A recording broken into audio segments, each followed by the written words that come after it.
ठिकाणी भारतीय जनता पार्टीचा विजयी झालेला आहे। सिंधुदुर्गमध्ये 4 ठिकाणी ज्या इलेक्शन झाल्यात त्याच्यामध्ये 2 ठिकाणी निसटता पराभव भारतीय जनता पार्टीला झाला, परंतु 2 ठिकाणी जो विजयी झाला हा विधानसभा सावंतवाडीचा विजयी आहे। आणि मला एकच सांगावंसं वाटतंय की सन्माननीय रवींद्रजी चव्हाण साहेबांवरती म्हणा किंवा देवाभाऊंवरती किंवा मोदी साहेबांवरती त्यांच्या विचारांवरती विश्वास ठेवून संपूर्ण जनतेने पुन्हा एकदा कौल भारतीय जनता पार्टीला दिलेला आहे।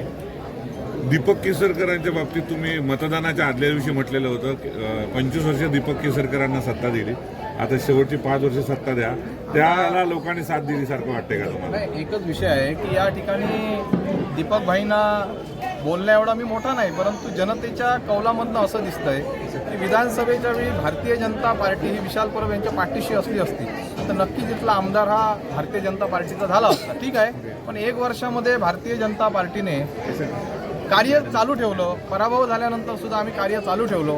आज विशेष म्हणजे भारतीय जनता पार्टीच्या प्रत्येक कार्यकर्त्याला मी धन्यवाद मानतो, कारण हा विजय फक्त विशाल परबचा नसून भारतीय जनता पार्टीच्या प्रत्येक कार्यकर्त्याचा आहे। सावंतवाडी वेंगुर्ल्यामध्ये हा करिश्मा आपण पाहू शकलो, कारण इथली डेव्हलपमेंट थांबलेली आहे, सावंतवाडीचा विकास हा थांबलेला आहे। इथे हॉस्पिटल किंवा बेरोजगारी दूर करण्याचं कार्य माझ्यासारखे सर्व नगरसेवक, जिल्ह्याचे आमचे सर्व भाजपचे कार्यकर्ते आणि नगराध्यक्ष किंवा इतर सर्व मंडळी आम्ही करणार आहोत। संजू परभणी म्हटलेलं होतं 21-0 करू, मात्र 7 जागांवरच शिंदेसेनेला समिट व्हावं लागतं। बघा, पहिल्या दिवसापासून आमचे स्टार प्रचारक कोण असते तर ते संजू परभणी होते। मी वारंवार त्यांचं नाव घेत नव्हतो, मी आज नाव घेतोय पहिल्यांदा, कारण एकच की त्यांचे सुद्धा मी आभार व्यक्त करतो। त्यांनी जेवढ्या पत्रकार परिषदा माझ्यावरती घेतल्या आणि माझ्या पक्षावरती घेतल्यात, मी त्यांना आभार व्यक्त करतो। मी आज भेटू शकत नाही त्यांना, परंतु पत्रकार बंधू आपल्या माध्यमातून विशाल परब हा त्याचा मित्र आहे, संजू परब यांना हा आभार व्यक्त केले म्हणून आपण निरोप द्यायचा आहे। विशेष म्हणजे सन्माननीय दीपक भाईंसारखे एक चांगल्या व्यक्तीला बिघडवण्याचं कार्य सुद्धा झालं, परंतु विशाल परब यांच्यावरती अनेक वेळा ताशेरे ओढून काही चुकीचे मेसेज समाजात पसरवण्याचा प्रयत्न झाला।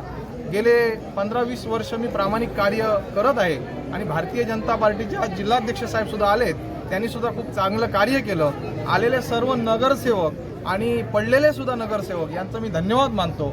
ही नगरसेवक पडलेले नाही आहेत, हे सुद्धा जिंकूनच आलेले आहेत, कारण मी एकच सांगतो 2014 पासून 2024 पर्यंत मी स्वतः पराभव पाहित आलेलो आहे आणि पुन्हा एकदा आपण आजचा गुलाल माझ्यासाठी आणि माझ्या सर्व सैनिकांसाठी आणि भारतीय जनता पार्टीच्या सर्व कार्यकर्त्यांसाठी महत्त्वाचा आहे। जिल्हा परिषद सोबळार लढवणार का? कारण आगामी निवडणुका येत आहेत आणि विजय पाहता, यश पाहता सोबळार असेल, नारा असेल सोबळाचा? एक मी सांगतो, पूर्ण महाराष्ट्रामध्ये एकच असं मोठं उदाहरण आहे, ते सन्माननीय सुपुत्र या कोकणचे रवींद्रजी चव्हाण साहेबांचा हा बालेकिल्ला आहे आणि मला वाटतं हे एक्झाम्पल प्रयोग आहे, हा प्रयोग सक्सेस झालेला आहे। आणि या ठिकाणी पूर्ण महाराष्ट्रामध्ये पहिलं उदाहरण सावंतवाडी वेंगुर्ल्याचं आहे की स्वबळावरती आमची संपूर्ण भारतीय जनता पार्टी पूर्ण ताकदीनिशी आलेली आहे।